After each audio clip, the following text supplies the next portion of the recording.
अनंत लंबाई के एक समान आवेशित चालक बेलन के कारण विद्युत क्षेत्र की तीव्रता की गणना करें। ये चित्र है, इसमें अनंत लंबाई का चालक बेलन XY प्रदर्शित है। ये XY चालक बेलन अनंत लंबाई का है, इसलिए ऊपर में ये डैश लगा दी, नीचे डैश लगा दी ताकि अनंत की ओर जाता हुआ प्रतीत हो। ये बेलन है, इसकी त्रिज्या x इसकी त्रिज्या है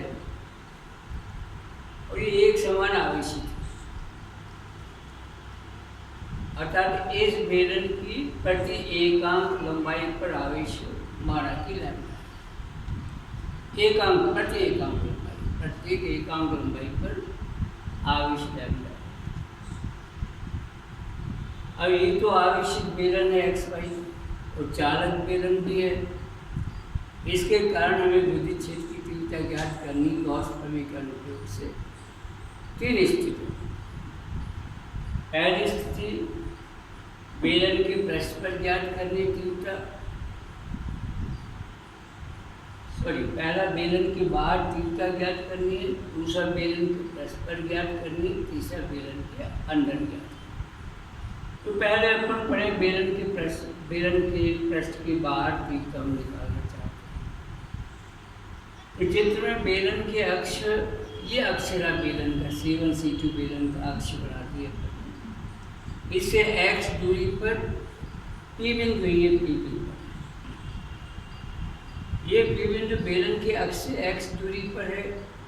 तो स्पष्ट है कि जो x दूरी है ये r से अधिक होगी, माने बेलन की त्रिज्या से अधिक होगी। XY जो बेलन है इसकी त्रिज्या से दूरी अधिक होगी। ये जो है P बिंदु रहा बेलन के अक्ष से x दूरी पर, ये XY बेलन के बाहर है। देखिए इस बिंदु P पर विद्युत क्षेत्र की तीव्रता ज्ञात करनी, यहाँ पर विद्युत क्षेत्र की तीव्रता ज्ञात करनी।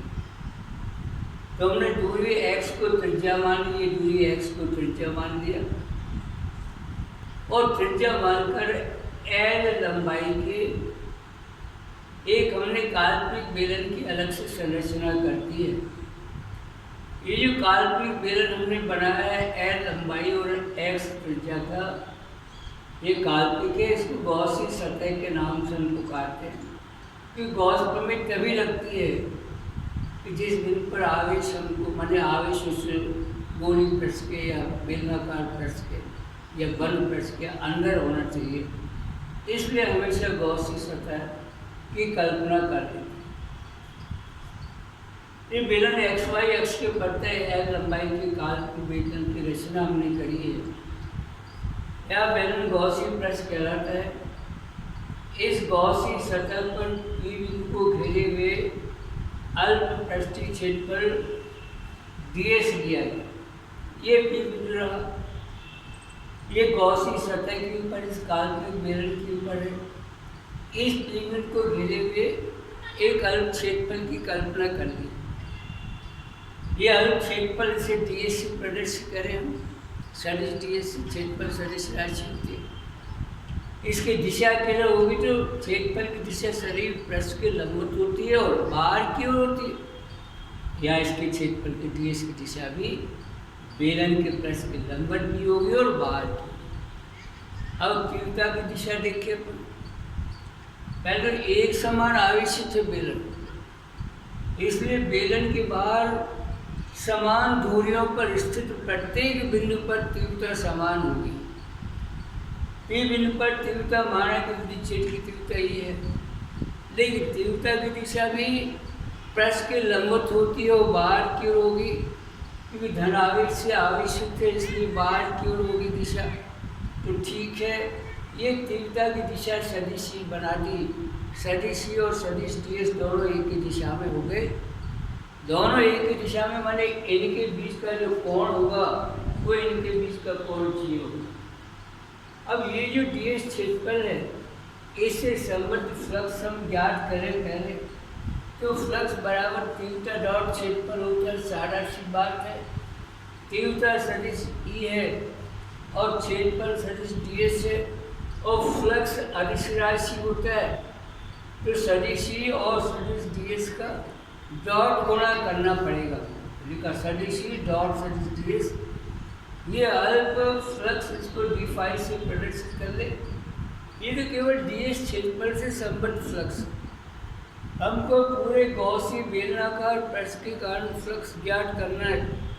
पूरे बेलनाकार की गॉसी पृष्ठ से इससे संबद्ध फ्लक्स ज्ञात करना है, तो हम समाकलन कर देते हैं। लेकिन समाकलन तो पृष्ठीय समाकलन होगा, क्षेत्रफल के लिए पृष्ठीय समाकलन करना पड़ता है। तो पृष्ठीय समाकलन करेंगे हम तो संबंध आ जाएगा कुल फ्लक्स फाई बराबर और ई पृष्ठीय समाकलन ds cos 0। ई को बाहर लिखा समाकलन के इस बार, क्योंकि हमने बात कर ली समान दूरी पर प्रत्येक बिंदु पर विद्युत क्षेत्र की तीव्रता समान रहेगी, क्योंकि बेलन x y समान रूप से आवेशित है। तो फाई बराबर ई पृष्ठीय समाकलन ds cos 0 डिग्री।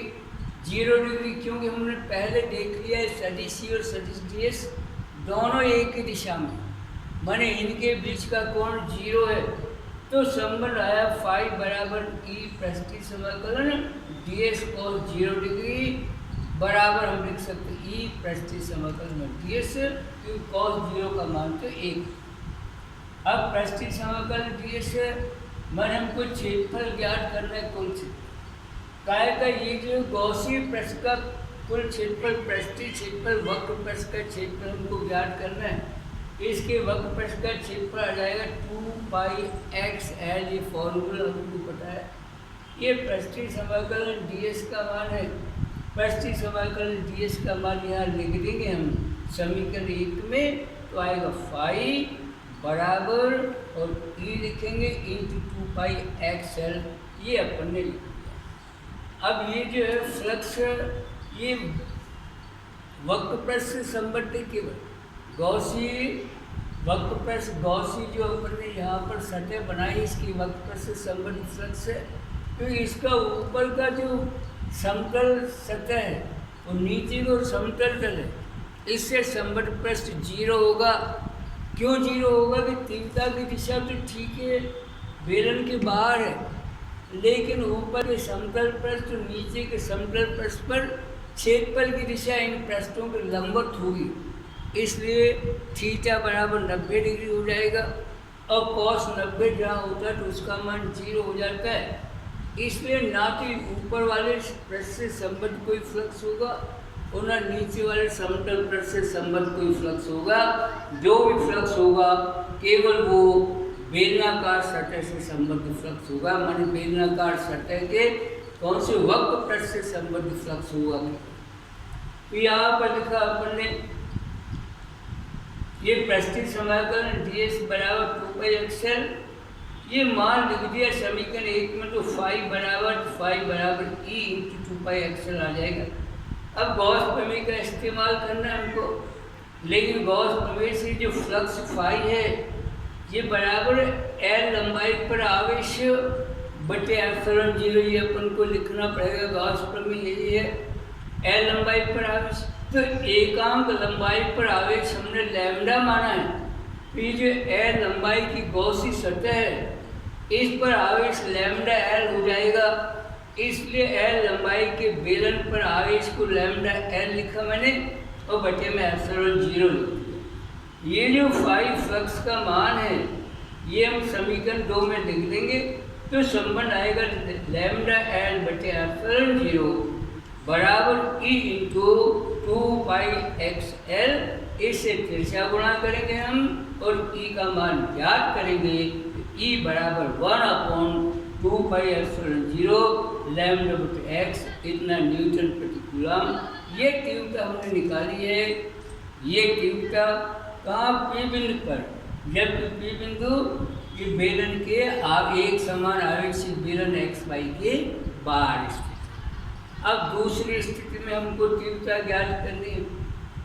दूसरी स्थिति माने बेलन के पृष्ठ पर हमको तीव्रता ज्ञात है।